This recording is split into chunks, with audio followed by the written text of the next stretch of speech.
The whole of the centre of Oxford has just got incredible architecture. Every single street is beautiful. I went there 3 years ago and explored when I first started out drawing. I'm Minty Sainsbury. I'm an artist and I specialise in architectural pencil drawings. I've done drawings in many places: London, Rome, Venice, Paris. My work's become quite popular on Instagram. I've now got over 53,000 followers. At the moment, I'm drawing a building in Oxford, the Radcliffe Camera, which is part of the Bodleian Library. The Bodleian Library is the main research library of the University of Oxford, as well as being the second largest library in the UK. It's got over 12 million items and is well known for being one of the filming locations for Harry Potter. Famous fire eaters, 15th century fiends. Flamel, Nicholas Flamel, where are you? I'm going to go meet a curator at the library who can tell me a bit about the history and the role of the Bodleian Library as part of the university. And it's obviously a very famous building and lots of people have drawn it. The Radcliffe Camera, but I can't draw it in my own style.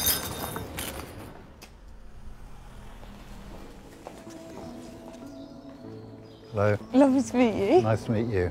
We're now about to go into what's really the heart of the university, I think, which is the original Bodleian Library. This is what we call Duke Humphrey's Library, and this is the oldest part of the library. This goes back to the 15th century. So this is really the historic heart of the Bodleian Library, the Oxford University Library. And so do the students at Oxford, do they come here and get out books? Anyone who's a student can come here and use the library. They can't borrow the books.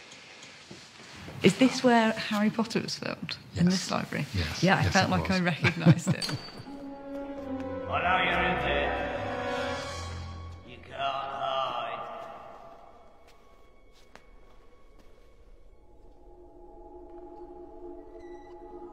This was built in the 1740s, so nearly 300 years after the library we've just seen. It was originally a completely separate library known as Radcliffe's Library. It is one of the best buildings in Oxford, I think. And the interior is just wonderful.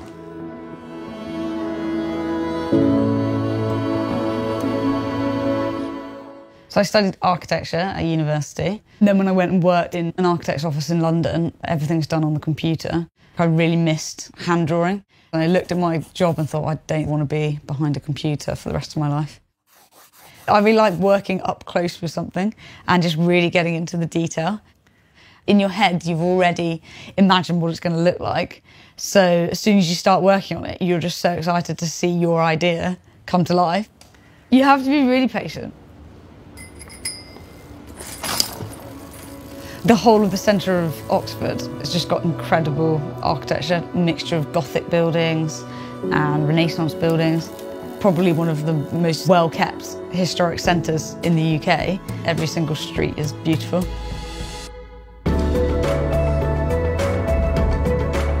I'll always just walk everywhere, and it gives you time to sort of look around and you get to know a city a lot better.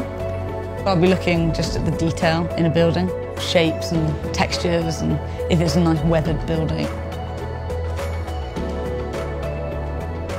It does mean you pay so much more attention to your environment, always looking up and looking around and looking for ideas. I put a lot of effort into capturing all the different types of stone and the different sculptures. I've learned so much about pencil drawing. You learn to master your craft. Every month you're getting that little bit better. I was just so impressed by the Radcliffe Camera. I think it's a really unique building. I feel like I could definitely do some more views of it. I think this is, yeah, just the first.